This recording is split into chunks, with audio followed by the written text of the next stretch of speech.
The streets of the city were always bustling, filled with the noise of people rushing to and from their destinations, their lives consumed by the fast-paced world they lived in. But in the hidden corners of the city, away from the clean, well-lit avenues, there was another world, a world of forgotten souls. Aaron had seen it all before. He was a soldier, once stationed in far-off places, but now he lived a quiet life, away from the battles and bloodshed of his past. He'd returned to the city, seeking peace, hoping to heal from the scars that were left behind. The city was supposed to be a fresh start, but sometimes it felt just as cold and cruel as the places he'd left behind. As Aaron walked down one of the narrow alleyways, he couldn't help but notice the way people stepped around a figure huddled near a pile of discarded trash. At first he thought it was just another beggar, someone trying to survive on the streets. But there was something different about this person, something that caught his attention. She wasn't begging. She wasn't making a sound. She just sat there, her head lowered, her body curled in on itself as though trying to disappear. Aaron stopped and stared, his eyes narrowing in confusion. The woman, no, girl, she looked young, was unlike anyone he'd seen before. She wasn't dressed in the tattered clothes that most street dwellers wore. Instead, she was covered in a strange mixture of dirt and grime, her clothes barely hanging onto her slender frame. Her skin was a shade he hadn't seen on the streets before, not like the typical human skin tones. It was a pale, almost translucent, shade of white. Her hair, long and wild, looked as if it hadn't been touched by a brush in years. But what struck him the most were her eyes, huge, round, and filled with a sadness that seemed to stretch out forever. They weren't the kind of eyes someone could forget easily.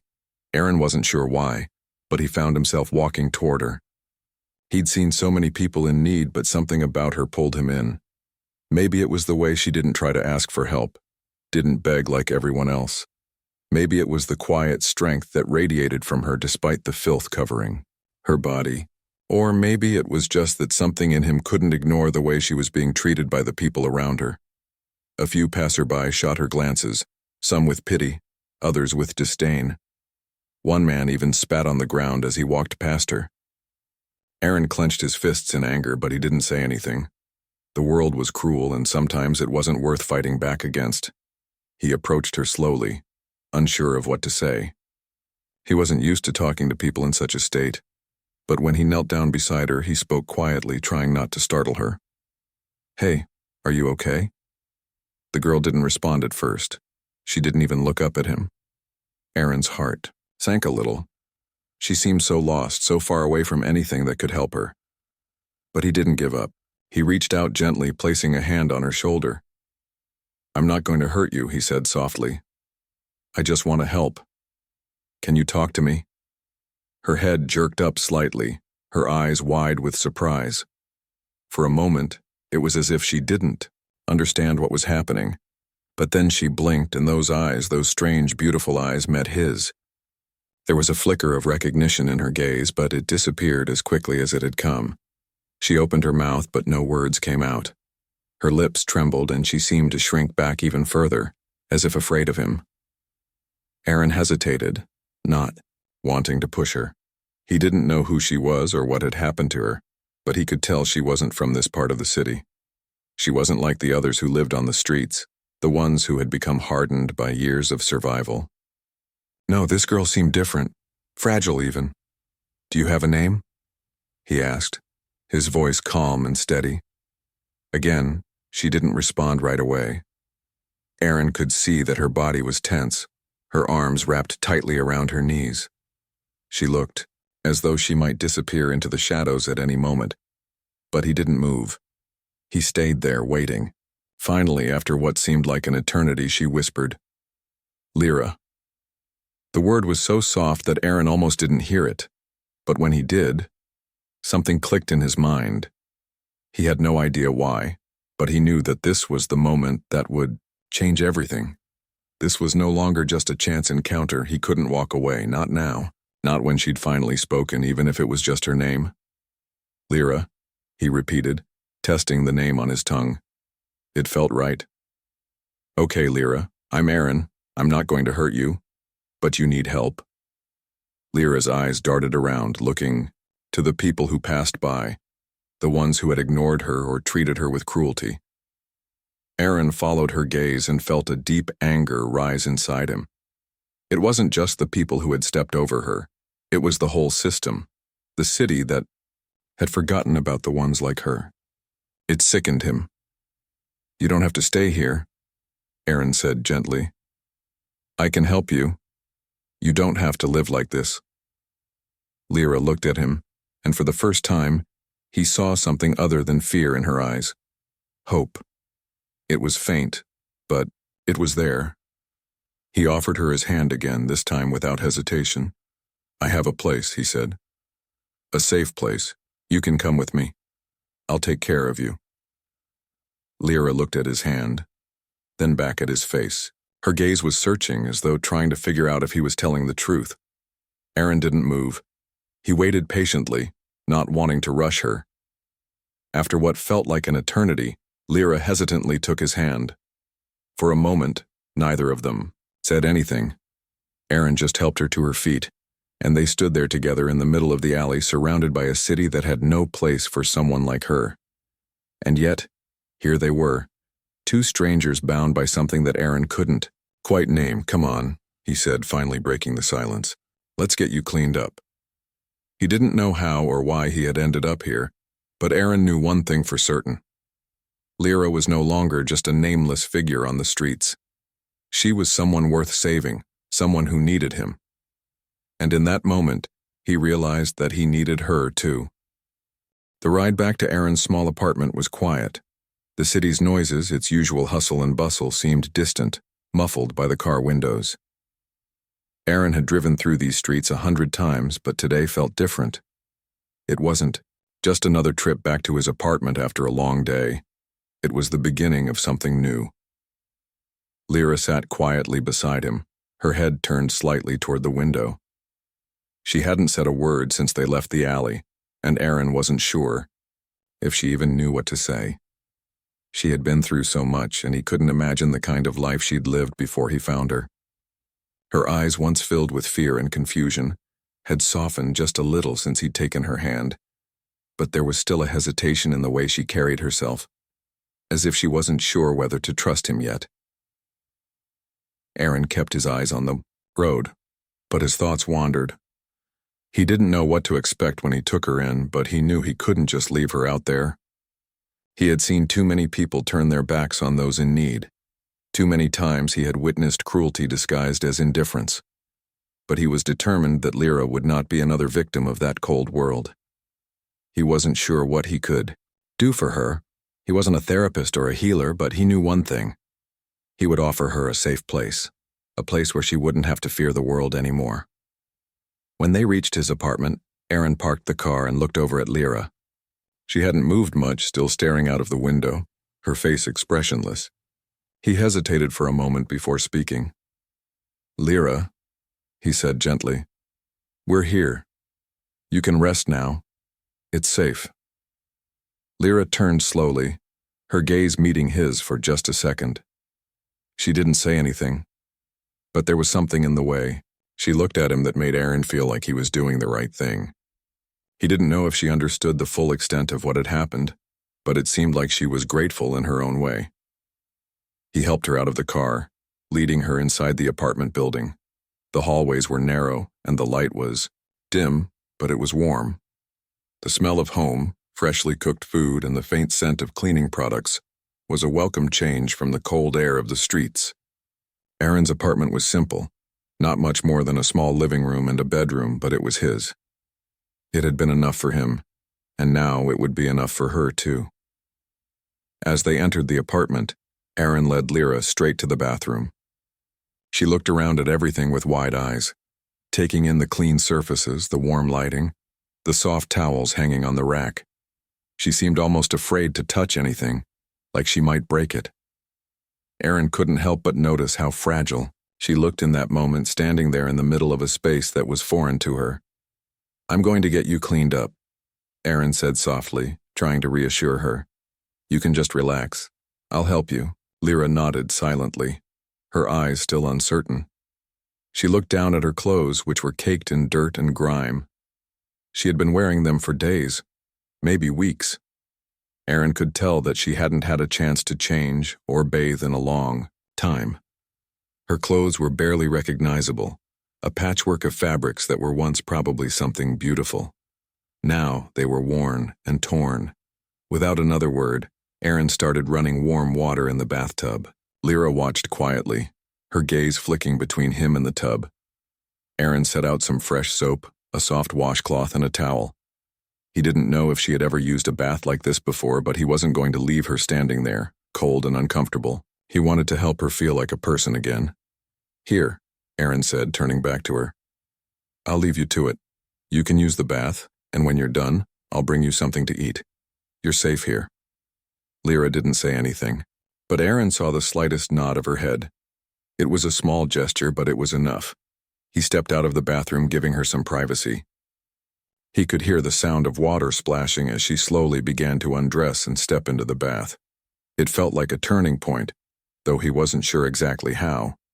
All he knew was that Lyra was finally beginning to trust him, even if only a little. Erin busied himself in the kitchen preparing a simple meal. He didn't have much, just some rice, vegetables, and chicken, but he made sure to make it as good as he could. He knew that food was something simple, but it could do wonders. He didn't know what else to offer her, but this at least he could do. It was the least he could do. As the minutes passed, Erin's thoughts lingered on Lyra. He wondered where she had come from. What had happened to her? Why was she on the streets, covered in dirt and abandoned by everyone? The questions weighed heavily on him, but he knew it wasn't the time to ask. She needed time. Time to feel safe. Time to feel human again. When Lyra finally emerged from the bathroom, the change in her was noticeable. Her skin, once dull and covered in grime, now had a faint glow to it. Her hair, though still wet, looked softer, more alive. She wore one of his spare shirts, an old one that he didn't mind parting with. It hung loosely on her frame, but it was clean, and that was all that mattered. Lyra didn't speak as she walked into the kitchen. She sat down at the small table, her eyes still, cautious, but something about her seemed more at ease. Erin placed a bowl of rice and chicken in front of her, along with a glass of water. He didn't push her to eat, just sat down across from her and waited. She looked at the food for a moment, her expression blank. Then, slowly, she reached for the spoon, her hands trembling slightly. It wasn't that she was too weak, it was the shock of something so simple, something so basic that she'd been denied for so long. Erin watched her, waiting, knowing that she needed this moment. She needed to eat when she was ready. The first bite seemed to surprise her. Her eyes widened and she quickly chewed as though she hadn't tasted anything like it in a long time. Erin smiled, a little relieved to see her eating, even if only a little at a time. "Take your time," he said softly. "There's no rush." Lyra looked up at him, her eyes still filled with uncertainty. But there was something else in them now, something softer, more vulnerable. For the first time since they had met, she seemed to be looking at him like she actually saw him. "Thank you," she whispered. Erin didn't respond right away. He didn't need to. The gratitude in her voice was enough. He could see that the walls she had built around herself were starting to crack. And though he didn't know what the future held for them, he knew one thing: he wasn't going to let her fall through the cracks again. The days that followed were filled with small, quiet moments. Erin and Lyra settled into an unspoken routine. He would work during the day, and when he returned, they would share a meal, talk a little, and spend time together. It was peaceful. For the first time in a long while, Erin felt a sense of calm, like he was doing something right. Lyra, however, remained distant. She had begun to trust him. That much was clear. But there was something behind her eyes. Something she couldn't bring herself to share. It was the same look she had when he first found her on the streets.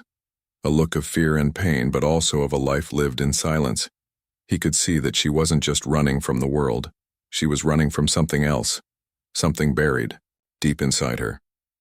One evening, after a quiet dinner of pasta and vegetables, Erin noticed that Lyra had been unusually quiet.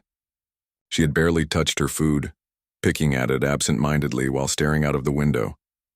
Aaron sat across from her, studying her in silence. He had gotten used to her presence, but tonight, something felt different. He had to know what it was. He couldn't let her keep it all inside forever.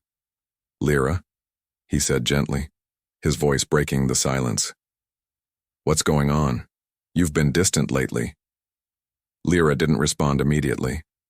Her eyes remained fixed on the window, watching the world outside. Aaron waited, giving her time, but he didn't want to push too hard. He just wanted her to feel safe enough to open up. After what seemed like an eternity, Lyra finally spoke, her voice soft, almost a whisper. I remember things I don't want to remember." Aaron's heart ached as he listened. He could hear the pain in her voice, the weight of the past pressing down on her. He knew there was more to her story, more than she had shared with him so far, but he wasn't sure how to help her with something that was so deep, so buried within her. "You don't have to talk about it if you're not ready," Aaron said softly. "But I'm here, Lyra. I won't force you, but you can tell me whenever you're ready." Lyra turned to face him, her eyes filled with a sadness that seemed endless. "I'm not sure where to start," she said, her voice trembling. "I don't even know who I am anymore." Aaron leaned forward slightly, his gaze steady but gentle. "You're Lyra, and you're here now, safe with me. That's who you are." Lyra's lips trembled, but she didn't speak. She sat back in her chair, staring at her hands for a long moment before she finally spoke again, her voice barely audible. "I was someone. Not like this. Not like this broken person you found on the street." She paused, taking a shaky breath. "I was from a world far away, a place that doesn't even exist anymore." Aaron didn't interrupt. He let her speak, knowing that this was a step she had to take on her own terms. He didn't know what she meant by a world far away, but he didn't need to. He knew she was talking about a life she had lost, a life that had been taken from her, "My people," Lyra continued, her voice growing quieter. "I was once part of a kingdom, a strong one, but we were overthrown. The war, it destroyed everything, my family, my home, my people. They were all wiped out. And I was left, cast aside, like I was nothing." Aaron felt a lump form in his throat as he listened. He could hear the hurt in her words, the pain of loss and abandonment that she had carried with her for so long. It was clear now that Lyra wasn't just a street dweller, she was a survivor, a warrior in her own way, even if she didn't know it yet. I didn't know where to go, I didn't know what to do. So I just ran. I ran from everything, from the memories, from the pain, from the guilt. Lyra's voice cracked, and for the first time since Aaron had met her, she looked truly vulnerable. "I didn't deserve to survive. I wasn't worth saving." Aaron stood up and walked over to where she sat. Without a word, he gently placed his hand on her shoulder. Lyra looked up at him, her eyes brimming with tears. "You didn't do anything wrong," Aaron said, his voice firm but compassionate. "You survived, and that matters. You're here now, and that means something." Lyra shook her head, tears falling from her eyes. "I didn't just survive. I was abandoned. My own people, they left me. I wasn't strong enough. I wasn't worthy enough. That's why they left me behind." Aaron knelt down in front of her, taking her hands in his. "Lyra, listen to me. You don't have to carry that guilt. You didn't ask for any of this. You didn't cause any of it. Whatever happened to you, it wasn't your fault." Lyra's eyes met his, and for a brief moment, the walls she had built around herself seemed to crumble. She didn't say anything, but her grip on his hands tightened just a little, like she was clinging to the only person who had ever truly seen her. "I just wanted to forget," she whispered. "I wanted to disappear, to not matter. But now, I don't know what to do. I don't know how to be someone again." Aaron didn't have all the answers, but he knew this. Lyra was stronger than she realized. She was still here, still fighting, even if it didn't feel like it. and he would be there with her every step of the way. She didn't have to go through this alone. You don't have to figure it all out right now, Aaron said softly. I'll help you. We'll take it one day at a time. Lyra nodded slowly, her tears subsiding. She didn't speak again, but Aaron could see that something had shifted within her. It wasn't a miracle, not yet, but it was a beginning, and sometimes a beginning was all a person needed. Days turned into weeks, and as time passed, Lyra's trust in Aaron deepened. It wasn't easy for her. Every morning, she would wake up and stare at the unfamiliar ceiling of Aaron's apartment, unsure of what the day might bring. She had spent so long running from the past, avoiding any kind of attachment, that it was hard for her to understand what safety truly felt like. But with Aaron, things were starting to change. Aaron continued to work during the day, but when he returned each evening, he would find Lyra sitting quietly by the window or curled up with a book. He had brought her some simple books to read, nothing too complicated, just stories of far-off lands and adventure. She was starting to find comfort in them, something to keep her mind occupied, something to take her away from the dark memories she couldn't shake.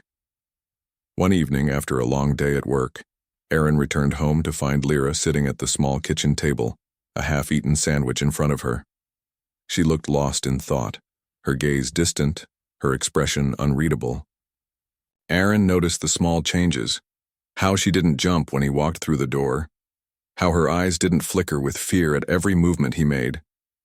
It was a small victory, but it was one he had been working toward. "Hey, Lyra," Aaron said gently, setting down his bag by the door. "How was your day?" Lyra looked up, her face softening when she saw him. "It was okay," she replied. I went for a walk. I needed to get out of the apartment." Aaron nodded, understanding. He knew that Lyra had been cooped up for so long, and while the apartment was safe, it wasn't her home. She needed space to breathe, to reconnect with the world outside. It was a small step, but it meant something. "That's good," Aaron said, smiling. "How did it feel to be outside?" Lyra shrugged slightly, her fingers playing with the edge of the table. "It was strange. The city, it feels different now. Like I don't belong here, but at the same time I can't go back to where I was before." Aaron took a seat across from her, his expression serious. "You don't have to go back to that life, Lyra. You're here now, and you're safe here." Lyra's eyes flickered with something close to sadness, but she didn't respond. Instead, she pushed the half-eaten sandwich aside and stood up, walking toward the window. Aaron watched her, sensing that she was struggling with something deeper than she let on. He didn't press her for answers. He knew it would take time. But he couldn't help but feel a growing concern for her, a feeling that she was still trapped by her past, still haunted by the life she had lost. Later that night, as they sat together on the couch, Aaron tried to lighten the mood by talking about his day. He told her about the people he had met, the mundane things he'd done. It was easy to see that Lyra wasn't fully engaged, but she listened, her eyes following his every word, as though she was trying to find something in his stories that could help her make sense of her own confusion. Aaron paused for a moment, watching her carefully. "Lyra," he said softly, "I know it's hard, but you can't keep hiding from the world. You have to take that step forward, even if it's just a small one." Lyra didn't meet his eyes immediately. She stared down at her hands, her fingers tracing invisible patterns on her lap. Finally, after a long silence, she spoke, her voice barely above a whisper. "I don't know how to be a part of this world anymore," she said, her voice breaking slightly. "I don't know how to fit in." Aaron reached out, placing his hand over hers. His touch was warm and comforting, the simple act of support giving Lyra a moment of solace. "You don't have to have all the answers right now. You just have to take it one step at a time, and I'm here with you every step of the way." For a moment, Lyra just sat there, her head bowed, tears welling up in her eyes. It was a look Aaron had seen before, the expression of someone who had been broken by the world and didn't know how to put the pieces back together. But unlike before, when she had withdrawn into herself, Lyra finally allowed the tears to fall. She let them flow freely, her shoulders shaking as the weight of everything she had been holding in poured out of her. Aaron didn't say anything. He just sat with her, letting her cry. He wasn't going to force her to talk about what had happened. Not yet. He knew that sometimes the most important thing was to let someone feel their emotions without trying to fix them immediately. After a while, Lyra's sobs began to quiet, and she wiped her eyes with the back of her hand. "I'm sorry," she whispered, her voice hoarse. "I didn't mean to break down like that." Aaron shook his head, offering her a reassuring smile. "There's no need to apologize. You're not weak, Lyra. You're human. And sometimes, we all need to let it out." Lyra nodded slowly, her gaze still downcast. But Aaron could see that something had shifted. The walls she had built around herself were starting to come down piece by piece. She was still struggling, still fighting her demons, but she wasn't doing it alone anymore. And that, he hoped, would be enough to help her heal. The next day, Aaron decided it was time for Lyra to face the world again, but this time, they would face it together. He could tell that staying in the apartment all day was starting to weigh on her, and he knew that the longer she stayed cooped up inside, the harder it would be for her to reintegrate into society. He didn't want her to feel trapped in her own life. "Come on," Aaron said as he grabbed his jacket and headed for the door. "Let's go for a walk. I think you could use some fresh air." Lyra hesitated at first, her hands fidgeting nervously at her sides. She had made progress, but the thought of facing the world outside still filled her with anxiety. She hadn't set foot outside since the day Aaron had found her on the streets, and the thought of walking among strangers with the memories of her past threatening to resurface was terrifying. But Aaron wasn't going to let her back out now. "It's okay," he said softly, seeing the hesitation in her eyes. "We'll take it slow. No pressure. You don't have to talk to anyone if you don't want to. Just come with me.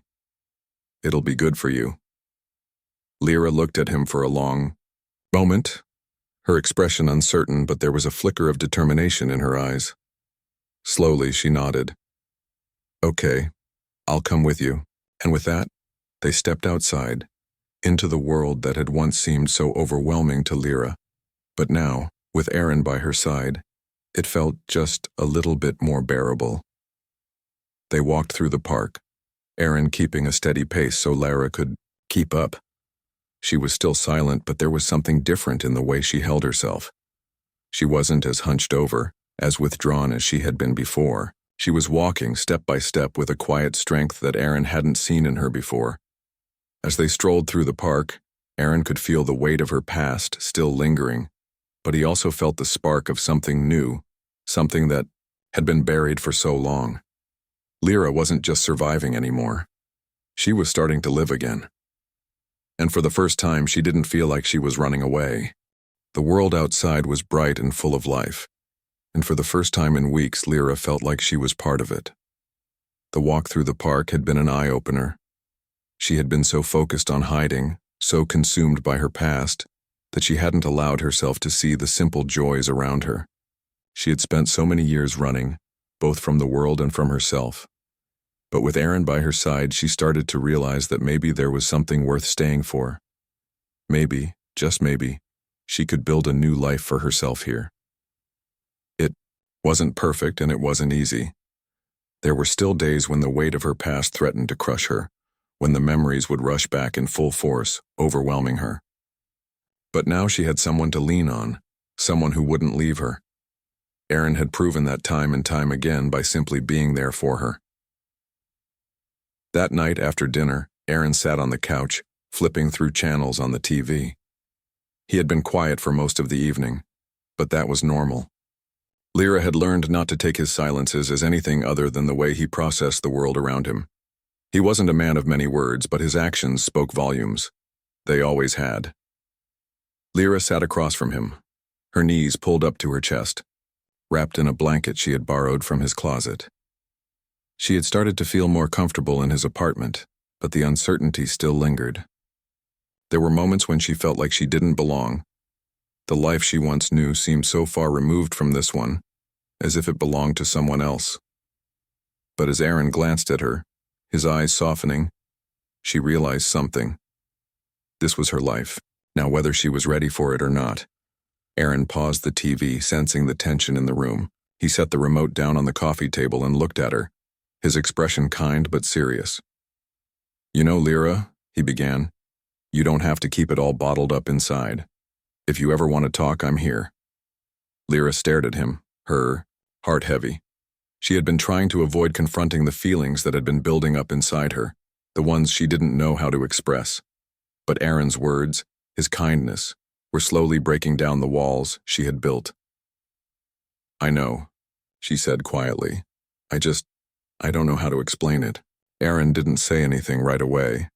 He didn't try to force her to speak. Instead, he simply nodded, understanding. He had been patient with her from the very beginning, never rushing her, never pushing her beyond what she was ready for. And for that, Lyra was grateful. The silence stretched between them, comfortable and calm. Eventually, Lyra got up from the couch, stretching her arms above her head. It had been a long day, and her body was tired from the walk and the emotional toll of the conversation. She had been through so much already, but there was still more to come. "I'm going to bed," she said, her voice soft, but there was a quiet resolve in it. "It's been a long day." Aaron nodded, standing up as well. "Yeah, I think I'll head to bed soon too."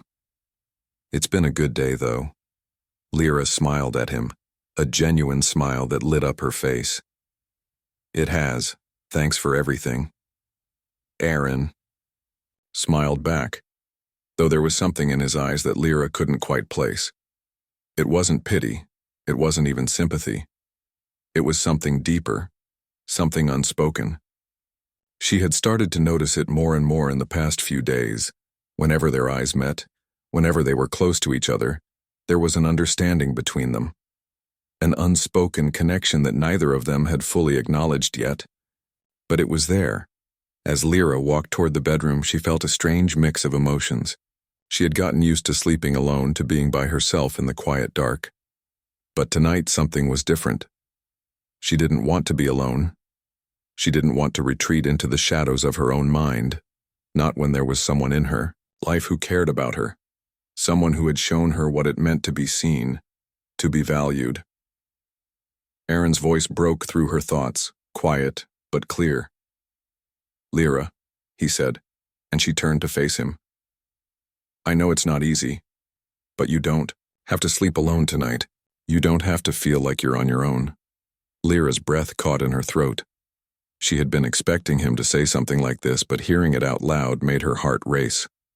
She had never been good at understanding her own feelings, and now with Aaron offering her a place by his side, she wasn't sure what to do.